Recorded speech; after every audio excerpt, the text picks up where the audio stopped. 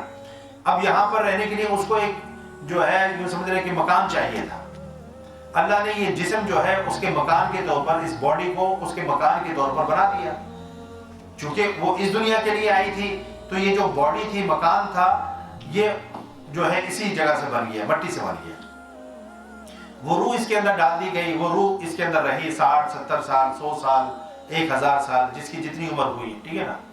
اب جب اس کے اس دنیا سے واپس جانے کا ٹائم آیا، وہ روح چونکہ یہاں کی نہیں تھی، وہاں کی تھی، اس روح کو نکال لیا گیا، روح چلی گئی. اور یہ جو جسم ہے یہ اسی دنیا سے تھا، اس کو جو ہے اب کیا کریں اس کو، ٹھیک ہے نا. اب کیا کریں؟ کچھ نے کہا جلا دو، کچھ نے کہا جناب سمندر میں پھینک دو، کچھ نے کہا کہ جی یہ ویسے رکھ دو، یہ کوے چیلیں گدھ آ کر جو اس کو کھا جائیں گے. اللہ رب العزت نے جب حضرت آدم علیہ السلام کے 2 بیٹے حابیل اور قابیل، ان کا جب جو ہے وہ جھگڑا ہوا اور اس میں قابیل نے حابیل کو قتل کر دیا، تو اللہ تعالیٰ نے پھر اب وہ سوچنے، کیونکہ پہلا قتل تھا، اس سے پہلے کوئی قتل نہیں ہوا تھا، اس سے پہلے کوئی دفن نہیں ہوا تھا، اس سے پہلے کوئی مرا بھی نہیں تھا، نہ قتل ہوا تھا نہ تبھی بہت مرا تھا. تو اب ذہن میں آیا کہ میں کس طریقے سے اس لاش کو کیا کریں. فبعث اللہ غرابا، اللہ نے پھر جو ہے 2 وہ کوے بھیجے. فبعث اللہ غراب، اللہ نے جو کوہ بھیجا، یبحث فی الارض لیریہ کیف یواری صوت اخیہ، تو اس نے پھر جو ہے یہ اس طریقے سے وہ کووں کی ہوئی، اس نے پھر چونک سے جو ہے قبر کھود کر دوسرے کوے کو دفنا دیا، ٹھیک ہے نا، ایک نے دوسرے کو مار دیا. تو وہ جو تھا حابیل اور قابیل، حابیل تو مرا تھا، اس کو جو ہے پتہ لگ گیا کہ بھئی یہ طریقہ ہے کسی کی باڈی سے جان چھڑانے کا، یہ طریقہ ہے کہ اس کو زمین کھود کر دفنا دیا جائے. وہ کوے بھیج کر اللہ تعالیٰ نے ایک ڈیمونسٹریشن کروائی، ان کو بتا دیا کہ کس طریقے سے جو ہے انسانی باڈی کے ساتھ کیا جاتا ہے. تو مسلمان دفناتے ہیں اس وقت سے لے کر، اب بس میں لینا. تو یہ جسم جو تھا جب ختم ہو گیا، روح اس سے نکل گئی، تو اب کیا اس کا کرنا ہے؟ اس کو مسلمان اس کو دفنا دیتے ہیں، ہندو اس کو جلا دیتے ہیں، کوئی اس کو سمندر میں پھینک دیتا ہے، کوئی اس کو پہاڑوں پر رکھ دیتا ہے، چیل کوے کھا جاتے ہیں. مقصد ہے کہ مختلف طریقے ہیں، لیکن اسلام میں طریقہ یہی ہے کہ اس کو اعزاز کے ساتھ قبر کے اندر دفنایا جائے، کیونکہ مٹی سے ہی وہ بنا تھا اور مٹی کے اندر ہی وہ چلا گیا. آپ کی بات سمجھ رہے ہیں؟ تو میں یہ عرض کر رہا تھا کہ جو روح ہے وہ تو کسی کی بھی نہیں مرتی.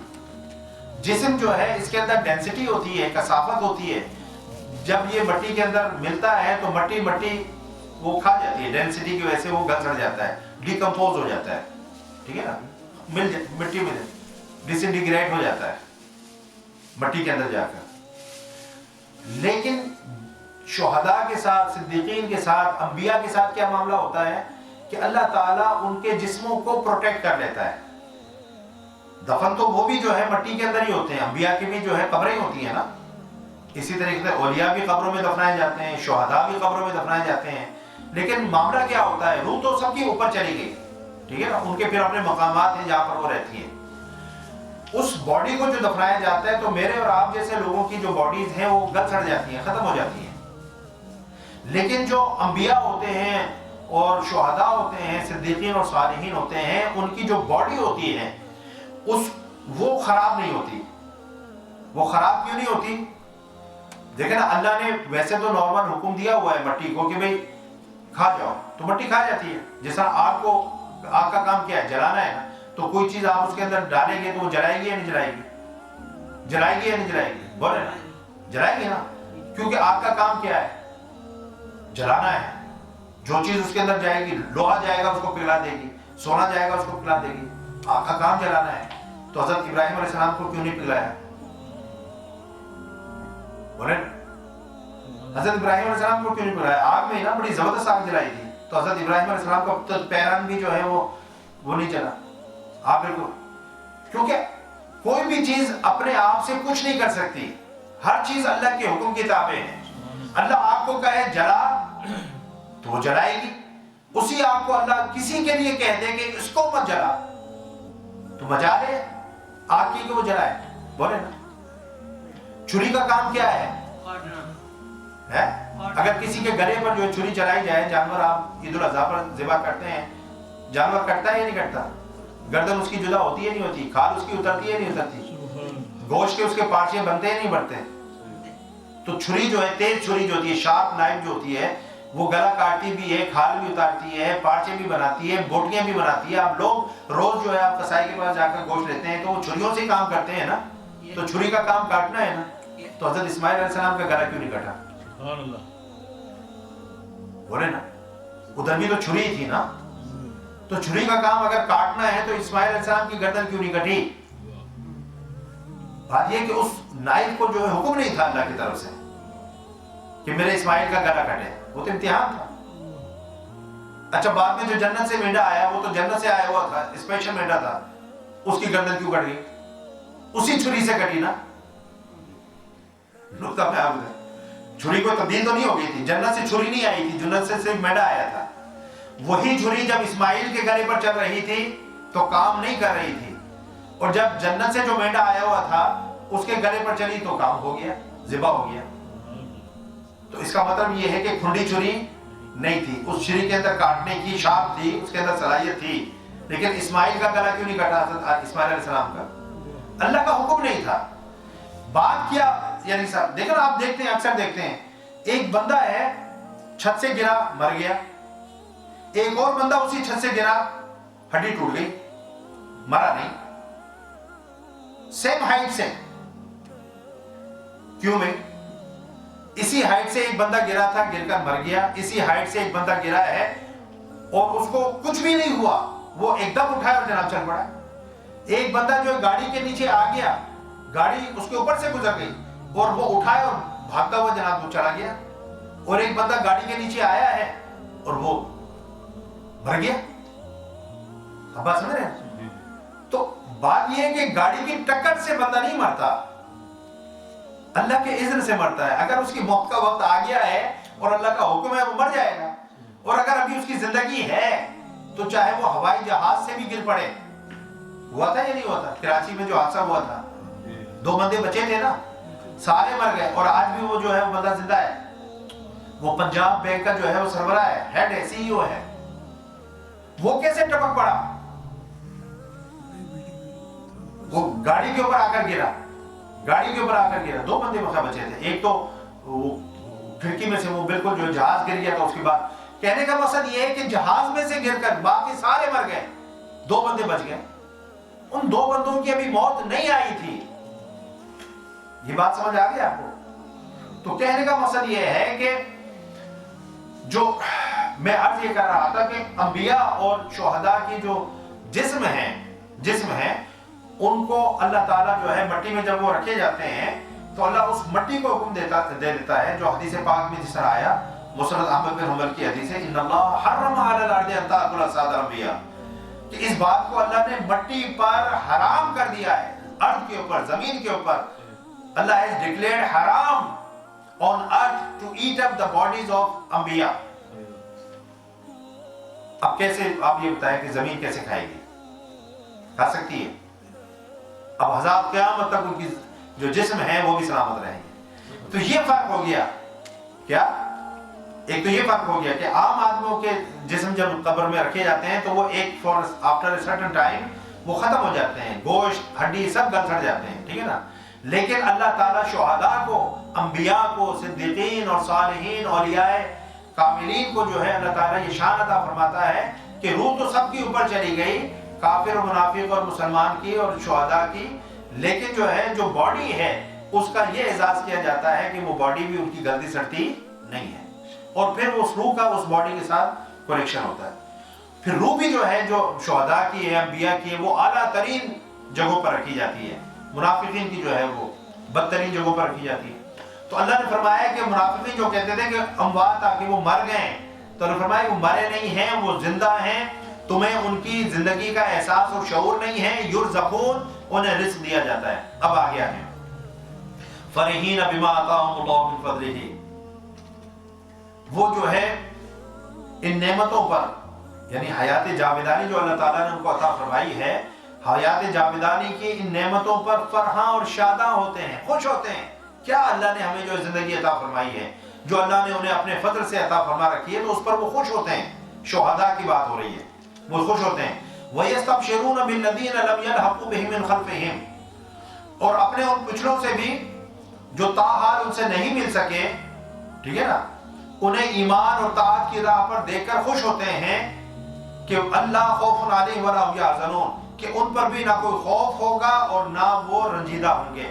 تو پیچھے جو اپنی اولاد چھوڑ آئے ہیں، اپنے بیوی بچے چھوڑ آئے ہیں، اپنے بہن بھائی چھوڑ آئے ہیں، اپنے دوست احباب چھوڑ آئے ہیں، جو اسی راستے کے اوپر جو ہے اللہ کی اطاعت، اس کی بندگی اور ایمان کی، اگر اسی راستے پر چل رہے ہوں تو وہ انہیں دیکھ کر، سیدھے راستے پر دیکھ کر وہ خوش ہوتے ہیں۔ اس کا مطلب یہ ہے کہ وہ پچھلے والوں کے احوال سے واقف ہوتے ہیں، وہ احوال، قرآن خود اس بات پر، وہ جو مر گئے ہیں وہ اپنی جو پیچھے اولاد چھوڑ کر آئے ہیں، اگر وہ اچھے اعمال کریں گے ان کے دل خوش ہوں گے، اور اگر وہ اچھے اعمال نہیں کریں گے تو وہ غمزدہ ہوں گے۔ تو وہ جب پیچھے والوں کو دیکھتے ہیں کہ یہ ہمارے بعد ایمان پر قائم ہیں، ہمارے صالحہ پر قائم ہیں، اللہ کی اطاعت و بندگی بجا لا رہے ہیں، تو پھر جو ہے وہ خوش ہوتے ہیں اس چیز کو دیکھ کر۔ وہ کہتے ہیں کہ چلو، جس طرح اللہ نے ہم پر کوئی خوف اور کوئی حزن جو طاری نہیں کیا، ہم تو چلو آگے پہلے آ گئے اور ہمارے ساتھ یہ معاملہ ہوا، انشاءاللہ ہمارے پیچھے جو آ رہے ہیں ان کے ساتھ بھی یہی معاملہ ہوگا، ان پر بھی کوئی خوف اور کوئی حزن نہیں ہوگا۔ دیکھو نا، والدین چاہیں گے کہ ان کی اولاد جو پیچھے آ رہی ہے، چلو ہم تو بچ گئے لیکن ہماری جو پیچھے والی اولاد آ رہی ہے وہ جہنم میں جائے۔ بھئی مرے ہیں، کوئی تعلق تو ختم نہیں ہوا، تعلق تو نہیں منقطع ہوا۔ وہ والدین، اب یہ تو نہیں کہ والدین نہیں رہے، اللہ تعالیٰ قیامت کے اندر جو فیملیز جس طرح سے یہاں پر دنیا میں رہتے تھے، اسی طریقے سے جنت میں بھی اللہ تعالیٰ جو اکٹھے رکھے گا۔ اب سوال یہ آتا ہے کہ بعض ڈیفینیٹلی جو ہے ماں باپ کا ہو سکتا عمل بہت زیادہ جو ہے اچھا ہو اور جنت میں درجات ہوں گے، اور اولاد جو ہے اس کا عمل اچھا ہو لیکن اتنا نہ ہو درجے میں جو ہے اس کو بھی، دونوں کو جنت مل رہی ہے لیکن ایک کو اعلیٰ درجہ مل رہا ہے اور ایک کو جو ہے، قرآن نے کہا ہم درجات بما عملوا، کہ عمل کے اعتبار سے ان کے درجات ہوں گے۔ اب والدین کو اونچا درجہ مل گیا، اولاد جنت میں تو چلی گئی لیکن درجے میں کم ہے، تو پھر اوپر نیچے ہو گیا نا، اکٹھے تو نہیں ہوئے۔ اور میں نے اوپر نیچے کا بھی آپ کو بتایا تھا کہ ایسے ہوگا جیسے زمین پر بیٹھے ہوئے ہم آسمان کو دیکھتے ہیں، درجے کا جو فرق ہوگا اس طریقے سے ہوگا۔ تو اب کس طریقے سے جو ہے اللہ قرآن میں دوسری جگہ ارشاد فرما رہے ہیں کہ ہم اکٹھا جو ہے ان کو رکھیں گے۔ تو اب دیکھیں، دو صورتیں ہو سکتی ہیں اکٹھے رکھنے کی، یا تو یہ ہے، پہلی صورت یہ ہو سکتی ہے کہ جو اوپر والے درجے والے ہیں نا، پیرنٹس ہیں، ان کو نیچے لے آئے جائے، ان کو نیچے ان کی اولاد کے ساتھ جو ہے لا کر رکھا جائے۔ بھئی ایک صورت یہ ہو سکتی ہے نا، پوسیبلٹی تو دو ہی ہے نا، یا تو اوپر نیچے والوں کو کہا جائے بھئی آپ کی اولاد نیچے درجے میں ہے تو آپ نیچے آ جائیں تاکہ آپ فیملی جو پوری اکٹھی رہے۔ تو یہ تو پھر ظلم ہو جائے گا۔ کیا یہ ظلم ہو جائے گا نا، کہ جس کو اعلیٰ درجہ ملا ہوا ہو اس کو ڈی گریڈ کر کے، اور یعنی کہ ڈی موشن ہے، پروموشن ہوتی ہے، ایک ڈی موشن ہوتی ہے، ڈیموٹ کر کے جو ہے نیچے لا کر رکھا جائے تو یہ ظلم ہو جائے گا، اور اللہ ظلم کرتا نہیں ہے، نہ ظلم کو پسند کرتا ہے۔ اچھا، نیچے والوں کو جو ہے اوپر لے جایا جا سکتا ہے، اور اگر نیچے والے جو اوپر کا استحقاق نہیں رکھتے تھے عمل کے اعتبار سے، لیکن اللہ کا فضل بھی تو ہے نا، واللہ ذو فضل عظیم، اللہ کا فضل جو ہے بہت عظیم ہے۔ تو اللہ کیا کرے گا، جو اوپر والے ہیں ان کو نیچے نہیں کہے گا کہ آ جاؤ، بلکہ نیچے والے جو ہیں ان کو پروموٹ کر کے اپنے فضل کے ساتھ اوپر لے جائے گا۔ اب ہو گئے نا، پیرنٹس اور اولاد اکٹھی ہو گئی نہیں ہو گئی، یہ ہوگا اللہ کا فضل، ٹھیک ہے نا۔ تو وہ پیچھے والوں کے احوال سے واقف ہوتے ہیں، وہ ان کو جب ایمان کے راستے پر، طاعت و بندگی کے راستے پر چلتا ہوا دیکھتے ہیں تو خوش ہوتے ہیں کہ ہمارے بعد جو ہیں لوگ جو ہیں وہ اسی راستے پر ہیں، اور انشاءاللہ جب وہ مریں گے اور مر کر ادھر آئیں گے تو ان کے ساتھ بھی یہی معاملہ ہوگا جو اللہ نے ہمارے ساتھ کیا ہے۔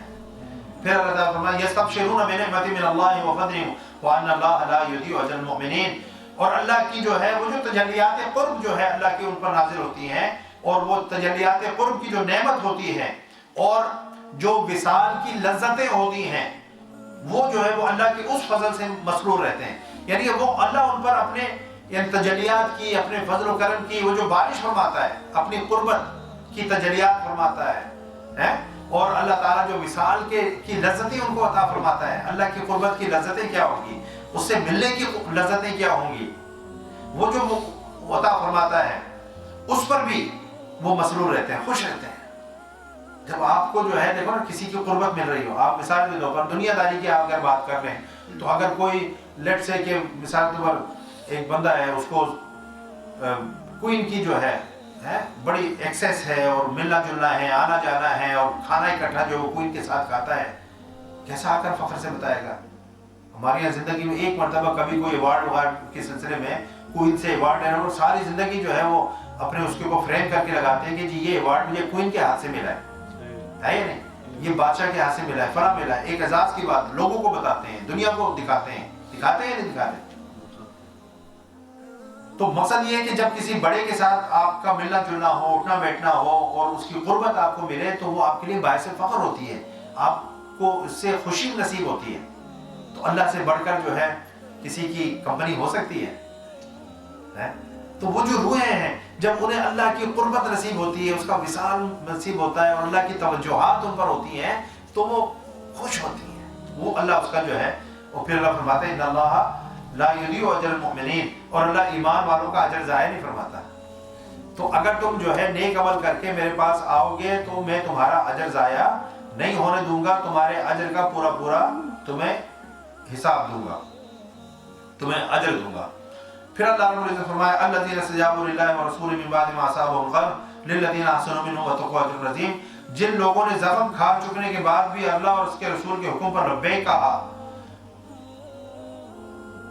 للذین احسنوا منهم واتقوا اجر عظیم، ان میں جو صاحبان احسان ہیں اور پرہیزگار ہیں ان کے لیے بڑا اجر ہے۔ اب ہوا کیا؟ یہ غزوہ احد تو ختم ہو گیا، اب میں نے آپ کو بتایا کہ وہ وہاں پر جو ہے وہ جا کر پھر ان کو خیال آیا کہ ہم ایک انفنش جاب جو ہے وہ چھوڑ کر آگے ہیں، ہم اس سے زیادہ مسلمانوں کو نقصان پہنچا سکتے تھے، ہم اور زیادہ جو ہے اگر تھوڑی دیر وہاں پر رہتے تو اور مسلمانوں کو کمپلیٹ شکست ہو سکتی تھی۔ یہ ہمیں ہوا کیا تھا کہ ہم وہاں سے آ گئے، تو وہ واپس آنا چاہتے تھے لیکن اللہ تعالیٰ نے ان کے دل پر جو ہے رعب طاری کر دیا اور یہ کہ وہ پھر جو ہے واپس نہیں پلٹے۔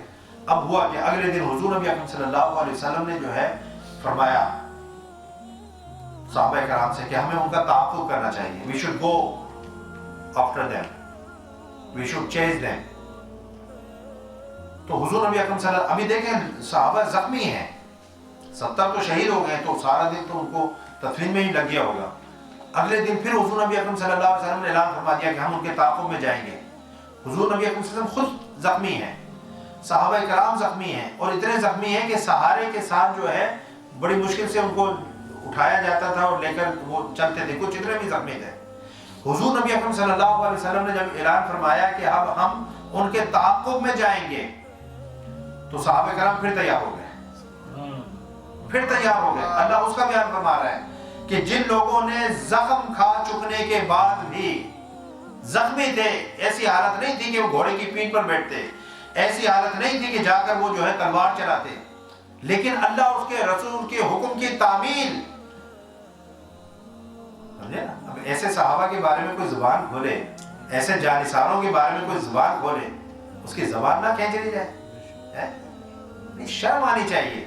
اتنی عظیم ہستیوں کے بارے میں جو ہے ہم اپنی جو ہے غلیظ زبان کھولیں تو حیف ہے، افسوس کا مقام ہے۔ تو اللہ فرما رہا ہے کہ زخم کھا چکنے کے بعد صرف اللہ اور اس کے رسول کی پکار پر، بھئی ادھر تو حضور کی آواز سن نہیں سکے نا، وہ جو ہے بعض کہتے ہیں جی حضور پکار رہے تھے اور دوڑے جا رہے تھے، پجے جا رہے تھے، انہوں نے حضور دی گل بھی کوئی جو ہے مان نہیں رکھیا، حضور دی آواز تے بھی واپس نہیں پڑھے، وہ بھائی سنے ہی نہیں۔ اب ادھر حضور جو ہے ڈائریکٹ فرما رہے تو اب سن رہے ہیں نا، یہاں تو زخموں سے چور چور ہیں، اب بہانہ تو بن سکتا تھا نا کہ حضور ہم تو زخمی ہیں، ہم کہاں جا سکتے ہیں، ہم تو لڑنے کے گھوڑے پر بیٹھنے کے قابل ہی نہیں ہیں، بڑا اچھا جو بہانہ موجود تھا۔ لیکن اب جب کانوں نے واضح جو ہے اعلان سنا حضور نبی اکرم صلی اللہ علیہ وسلم کا، کھڑے ہو گئے۔ اب اس کو بولتے ہیں حمراء الاسد، غزوہ حمراء الاسد۔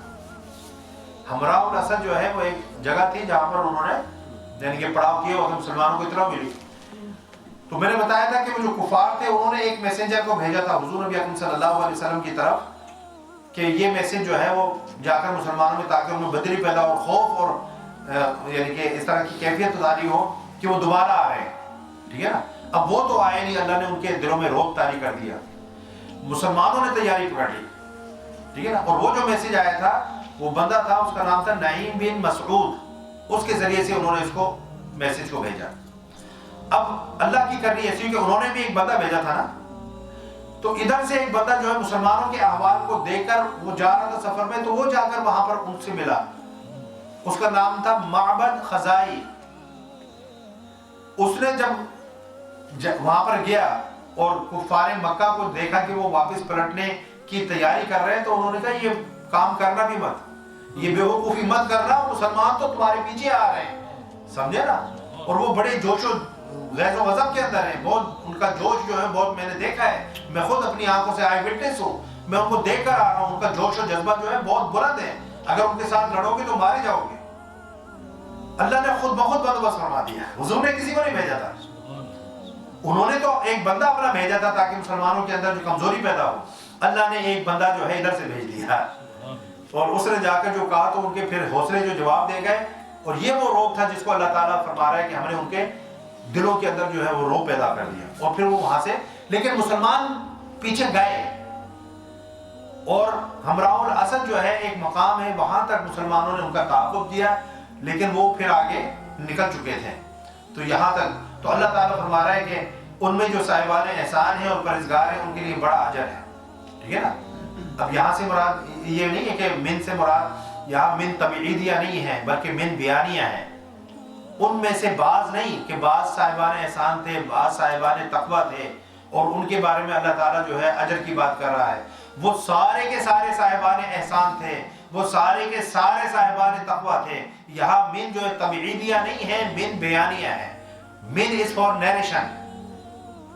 من عربی زبان میں من دو طرح کے ہوتے ہیں. من تبعیدیہ یہ ہوتا ہے کہ جس میں سے یعنی کہ چند کا استثناء ہو جائے، کہ سارے نہیں بلکہ کچھ، few of them. ٹھیک ہے نا. سارے نہیں، few of them. اور ایک من بیانیہ ہے for narration، کہ یہ جتنے تھے یہ سارے کے سارے صاحبان احسان و تقویٰ تھے. اب اصل ہے تو کون سا من ہونا چاہیے؟ من تبعیدیہ ہونا چاہیے یا من بیانیہ ہونا چاہیے؟ من بیانیہ ہونا چاہیے، کیونکہ جتنے بھی صحابہ کرام تھے سب نے لبیک کہا تھا. جتنے بھی صحابہ کرام تھے سب جو ہے حضور نبی اکرم صلی اللہ علیہ وسلم کے ساتھ چلنے کو تیار تھے، اور سب جو ہے صاحبان احسان بھی تھے اور تقویٰ بھی تھے. اللہ نے فرمایا ان کے لیے بڑا اجر ہے. الذین قال لهم الناس، یہ وہ لوگ ہیں جن سے لوگوں نے کہا کہ ان الناس قد جمعوا لکم، جن سے لوگوں نے کہا کہ مخالف لوگ تمہارے مقابلے کے لیے بڑی کثرت سے جمع ہو گئے ہیں، یعنی کفار پھر دوبارہ پلٹ کر آ رہے ہیں. تو ہونا کیا چاہیے تھا؟ اس سے ان کی ہمتیں جواب دے جاتی نا کہ یار ابھی تو وہ مار کر ہمیں گئے ہیں، اب دوبارہ پلٹ کر آ رہے ہیں. ٹھیک ہے نا. اللہ فرماتا ہے فخشوہم، انہوں نے کہا کہ فخشوہم، سو ان سے ڈرو. تو ان کا ڈر مسلمانوں کے دلوں میں پیدا کرنے کی کوشش کی. وہ جو وہاں سے جو آئے تھے جن کو انہوں نے بھیجا تھا اور پیسے دے کر بھیجا تھا، فخشوہم، ان سے ڈرو. جب یہ بات ہوئی تو اللہ فرماتا ہے فزادہم ایمانا. اللہ اکبر. تو ڈرنے کے بجائے اس بات نے ان کے ایمان کو اور بڑھا دیا. اور تو اڈی ایسی کم تیسی آؤ نہ تھے اسی تو ہم تکنے ہیں کیا کہتے ہیں پھٹے چک دے آگے. وہ ڈرنے کے بجائے ان کے ایمان اور طاقتور ہو گئے، انہوں نے اور جوش اور جذبے کا مظاہرہ کیا. اللہ نے ان کے ایمان کو وقالو، اور وہ کہنے لگے حسبنا اللہ و نعم الوکیل، ہمیں اللہ کافی ہے اور وہ کیا اچھا کارساز ہے. تم ہمیں ڈراتے ہو، ہم ڈرنے والے نہیں ہیں. وہ ایک کیفیت تھی، ہو گئی، اچانک حملہ تھا، پیچھے سے پاؤں کھڑ گئے، سمجھے نا، جان بوجھ کر نہیں تھا. حسبنا اللہ و نعم الوکیل، اللہ ہمیں کافی ہے اور وہ کیا اچھا کارساز ہے. تو ان کے حوصلے پست ہونے کے بجائے ان کے حوصلے اور بلند ہو گئے. ان کا آنے دو، we will see them, let them come. ٹھیک ہے نا. اللہ اکبر، اللہ اکبر. فانقلبوا بنعمت من اللہ، پھر وہ مسلمان اللہ کے بنعمت من اللہ وفضل لم یمسسہم سوء، پھر وہ مسلمان اللہ کے انعام اور فضل کے ساتھ واپس پلٹے. اب ہمراہ الاسد تک پہنچ گئے تھے نا، ہمراہ الاسد تک پہنچ گئے تھے چیز کرتے ہوئے. فالو اپ کرتے ہوئے پہنچ گئے تھے. اب اللہ کہہ رہا ہے کہ جب وہ واپس پلٹے ہیں تو اللہ کے انعام اور فضل کے ساتھ جو ہے واپس پلٹے ہیں. انعام تو یہ ہو گیا کہ ان کو اللہ نے بھگا دیا, ٹھیک ہے نا, یہ اللہ کا کتنا بڑا, یعنی کہ دوبارہ وہ مڑ بھیڑ نہیں ہوئی, دوبارہ جو ہے کلیش نہیں ہوا, ان پر اللہ نے روب طاری کر دیا, وہ نکل گئے. اور فضل کیا ہوا؟ فضل یہ ہوا کہ وہ حمراء الاسد جو ہے وہاں پر ایک بہت بڑی مارکیٹ تھی, بازار تھا, یہ جو ہے گئے تو لڑنے تھے وہاں پر, کیونکہ تاجر تھے نا بھائی, پروفیشن جو ہے تاجر تھے, بزنس مین تھے اس طرح کے جو ہے, تو وہ جناب بازار کے اندر چلے گئے اور وہاں پر خرید و فروخت کی, سمجھے نا, چیزیں لی دی, اللہ نے اس میں ان کو پروفٹ عطا فرما دیا. جنگ کرنے گئے تھے تو وہاں پر جا کر بازار کے اندر جب چلے گئے تو اللہ نے جو ہے وہ جو انہوں نے وہاں پر ٹریڈ کی, اس ٹریڈ میں اللہ نے ان کو بہت فائدہ عطا فرما دیا. اور جب واپس آئے تو ان کے پاس مال تھا, اللہ کا فضل ہو گیا. اللہ فرماتا ہے کہ اور فضل کے ساتھ واپس پلٹے, انہیں کوئی غضب نہ پہنچی, کوئی نقصان نہیں ہوا, تو یہ اس کا انعام. واتبعوا رضوان اللہ, انہوں نے اللہ کی رضا کی پیروی کی. اللہ کی جہاں رضا ہوتی ہے وہاں غضب نہیں ہوتا. کیا ابھی جو ہے آپ دیکھیں نا, ایک دن پہلے جو کچھ ہوا غزوہ احد کے اندر, اس میں اللہ نے تھوڑی سی ان کی سرزنش فرمائی, تھوڑی ان کی جو تعریف کی, پھر ان کو معافی بھی جو ہے عطا فرما دی, سارا کچھ. ابھی اللہ کیا فرما رہا ہے؟ واتبعوا رضوان اللہ, انہوں نے اللہ کی رضا کی پیروی کی. تو اب اللہ ناراض رہا نہیں رہا. اللہ خود فرما رہا ہے, یہ آیات کس نے نازل فرمائی؟ اللہ نے نازل فرمائی. تو ہم اللہ کے بارے میں زیادہ جانتے ہیں, یا اللہ جو ہے خود جو فرما رہا ہے اپنے بارے میں وہ زیادہ بہتر ہے؟ اللہ فرما رہا ہے کہ انہوں نے میری رضا کی پیروی کی, یعنی میں ان سے راضی ہوں. جب اللہ اپنے جو ہے نبی کے صحابہ سے راضی ہے, اور اللہ نے اپنے نبی کے صحابہ کی جو اجتہادی غلطی تھی اس کو معاف کر دیا اور ان کی تربیت فرما دی, اب میں اور آپ کون ہوتے ہیں اس کے اوپر بات کرنے والے؟ We should zip our mouth. ہمیں تو ایک لفظ نہیں بولنا چاہیے.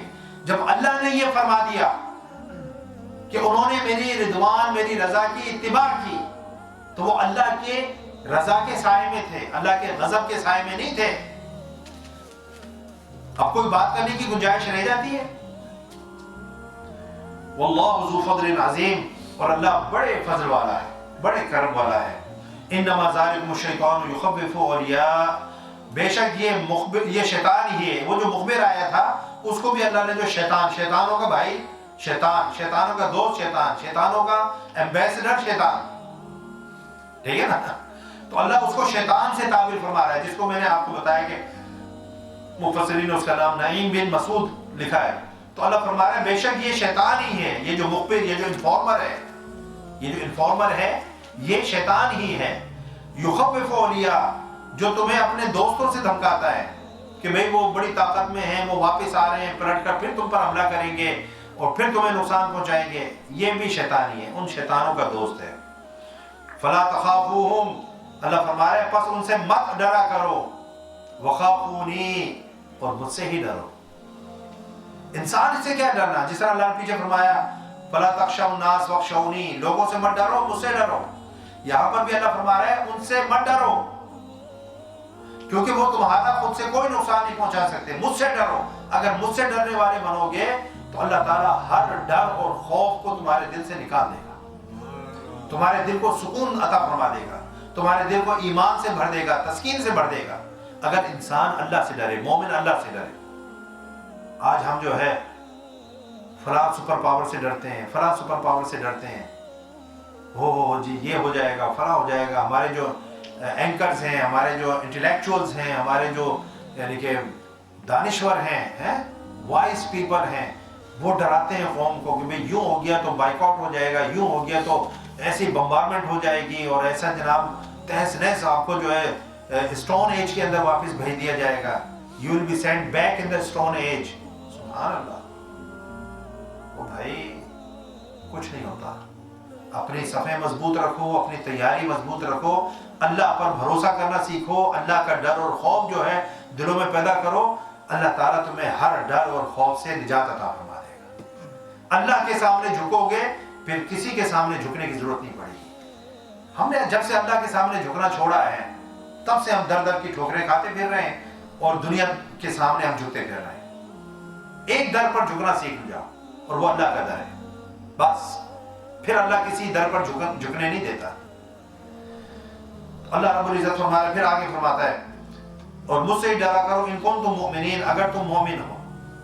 تو پتہ لگا کہ جو مومن ہوتا ہے وہ اللہ سے ڈرتا ہے، اور جو اللہ کے علاوہ غیر اللہ سے ڈرتا ہے وہ پھر مومن نہیں ہے۔ تو یہ ہمارے حکمران خود بھی جو ہے ڈرتے ہیں مختلف بڑے بڑے ملکوں سے، ٹھیک ہے نا، اور قوم کو بھی ڈراتے ہیں۔ قوم کبھی جس کو پتا پانی کرتے ہیں، ڈراتے ہیں کہ یہ ہو جائے گا، وہ ہو جائے گا، فلاں ہو جائے گا، سمجھے نا۔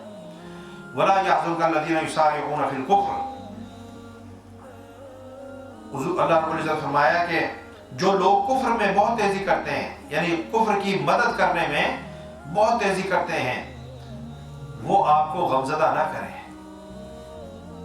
ٹھیک ہے نا۔ اب دیکھیں نا، غم وہاں سے بھی آ سکتا تھا، یہ جو یعنی منافقین تھے، کفار تھے جو یہاں کے تھے، ٹھیک ہے نا، وہ وہاں پر جو ہے یہ یہودی بھی وہاں پر خبریں بھیجتے تھے اور وہاں ان کی جو مکہ کے اندر مدد کرتے تھے، یعنی کہ انفارمیشن لیکس کرتے تھے، سیکریٹس جو ہے ان کو بتاتے تھے، ان کے ساتھ جو ہے انہوں نے بعد میں معاہدات بھی کر لیے تھے۔ اب بس ہے نا، تبھی تو یہ قبیلہ جو ایک قبیلے کو بالکل یہودیوں کے قتل کر دیا گیا اور دو قبیلوں کو جلا وطن کر دیا گیا۔ کیوں؟ کیونکہ انہوں نے یہ جو ہے حرکتیں کی تھیں، یہ سازشیں کی تھیں، یہ شرارتیں کی تھیں، اس بنیاد پر اللہ تعالیٰ۔ تو اللہ رب العزت فرما رہا ہے کہ یہ جو منافقین اور کفار ہیں، ان کی جو چالیں ہیں، ان کی جو یعنی کہ پلاننگز ہیں، اور جو جس طریقے سے یہ آپ کو دائیں بائیں سے یعنی کہ تنگ کرتے ہیں، یہ چیز جو ہے آپ کو غمزدہ نہ کرے۔ انہم لن یضروا اللہ شیئا، وہ اللہ کے دین کا کچھ نہیں بگاڑ سکتے۔ اللہ اکبر۔ یہ جتنا بھی جو ہے اپنے چلاکیاں دکھا لیں، یہ جتنا بھی جو ہے وہ آپس میں مل کر جو سازش کر لیں، تانے بانے بن لیں، یہ اللہ کے دین کا اور آپ کے جو ہے صحابہ کا کچھ نہیں بگاڑ سکتے۔ اس پیغام نے جو ہے اپنے منطقی انجام تک پہنچنا ہی پہنچنا ہے۔ اس دین کو اللہ تعالیٰ سربلندی عطا فرما کر رہے گا۔ یہ جتنی بھی سازشیں کر لیں، جتنی بھی شرارتیں کر لیں، ان کی کوئی سازش، کوئی شرارت جو ہے وہ کامیاب نہیں ہوگی۔ ہاں، اپنی صفوں میں اتحاد رکھو، اپنی صفوں کے اندر جو ہے مضبوطی قائم رکھو، تقویٰ اور صبر کے ساتھ جو ہے اپنے آپ کو مزین رکھو، انشاءاللہ اللہ تعالیٰ تمہارا بال بیکا نہیں ہونے دے گا۔ یرید اللہ الا یجعل لهم حظا فی الآخرہ ولہم عذاب عظیم، اور اللہ چاہتا ہے کہ ان کے لیے آخرت میں کوئی حصہ نہ رہے۔ تو یہ جو کافر ہیں، منافق ہیں، یہ جہنم کے سب سے نچلے درجوں میں ہوں گے۔ مشرک جو ہے، مشرک سے بھی نیچے منافق ہوں گے۔ سب سے جو جہنم کا یعنی کہ سب سے سخت حصہ ہے، جہاں سب سے سخت عذاب ہوگا، منافقین کو اس میں رکھا جائے گا۔ نفاق اور منافقت اتنا بڑا جرم ہے، یہ شرک سے بھی جو ہے۔ تو آپ اندازہ کیجیے، اللہ نے فرمایا کہ ان کو جو ہے ان کے لیے آخرت میں کوئی حصہ نہیں ہے۔ وَلَهُمْ عَذَابٌ عَظِيمٌ، اور ان کے لیے زبردست عذاب ہے۔ إِنَّ الَّذِينَ اشْتَرَوُا الْكُفْرَ بِالْإِيمَانِ، بے شک جنہوں نے ایمان کے بدلے کفر خرید لیا ہے، لن يضروا اللہ شیئا، وہ اللہ کا کچھ نقصان نہیں کر سکتے۔ وَلَهُمْ عَذَابٌ عَلِيمٌ، اور ان کے لیے دردناک عذاب ہے۔ اب دیکھو نا، ایمان کے بدلے انہوں نے جو ہے کفر خریدا نا، ایمان کا نور پھیل رہا تھا، معجزات جو ہے وہ دیکھ رہے تھے، اور اتنے اتنے عظیم معجزات جو ہے، چاند شق ہو رہا ہے، سورج پلٹایا جا رہا ہے، یعنی کہ جانور آ کر سجدے کر رہے ہیں، حکم پر درخت اپنی جڑوں کے ساتھ نکل کر جو ہے وہ آ رہے ہیں، کنکریاں کلمہ پڑھ رہی ہیں، حضور جو ہے لوح میں دہن ڈال رہے ہیں، کھانا پانی میٹھا ہو رہا ہے، تھوڑے سے پانی کے اندر انگلیاں ڈال دی تو انگلیوں سے پانی کے فوارے جو ہے وہ بہ رہے ہیں۔ یہ ساری چیزیں جو ہے وہ دیکھ رہے ہیں، پھر بھی کفر کی جو پٹی ہے ان کے آنکھوں کے اوپر۔ اس لیے نے فرمایا کہ وہ دیکھتے ہیں مگر حق دیکھنے کی ان کے اندر صلاحیت نہیں ہے، نہ وہ حق کو سن سکتے ہیں، نہ حق کو وہ دیکھ سکتے ہیں، سمجھے نا، نہ حق کو وہ جو کنسیو کر سکتے ہیں۔ پھر اللہ رب العزت نے فرمایا وَلَا يَحْسَبَنَّ الَّذِينَ كَفَرُوا أَنَّمَا نُمْلِي لَهُمْ خَيْرٌ لِأَنفُسِهِمْ، اور کافر یہ سمجھتے تھے کہ دیکھو جی، اگر ہم حق پر نہیں ہیں، ٹھیک ہے نا، حق پر نہیں ہے تو پھر ہم پر عذاب کیوں نہیں آتا، ہم پر آسمان سے جو ہے پتھروں کی بارش کیوں نہیں ہوتی، ہم پر یہ کیوں نہیں ہوتا، وہ کیوں نہیں ہوتا۔ اب بات سمجھ رہے نا، اگر یہ نبی حق پر ہے تو ہم پر آسمان سے پتھروں کی بارش ہو جائے،